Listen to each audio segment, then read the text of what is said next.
How to translate your voice to a different language on Veed.io. So what you have to do firstly is you're gonna have to click on settings, which is the second option right here.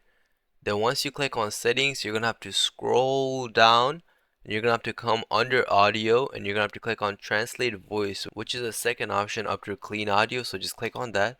Then once you click on that, you're gonna have to select the language that's in the video. So for me, I have English in the video. Translate to, I'm gonna find Spanish. So just search up Spanish. And as you guys can see, you have many different kind of Spanish, but I'm gonna just click on Spanish Colombia. Now from here, all you have to do is just click on duplicate and translate. Make sure you need an upgrade version for this. This is not free. You need an upgrade version. If you don't have that, you cannot translate. So all you have to do is just click on duplicate and translate, and your video is going to translate to a different language. So if this video helped you, make sure you like, subscribe, and leave a comment down below. Thank you for watching.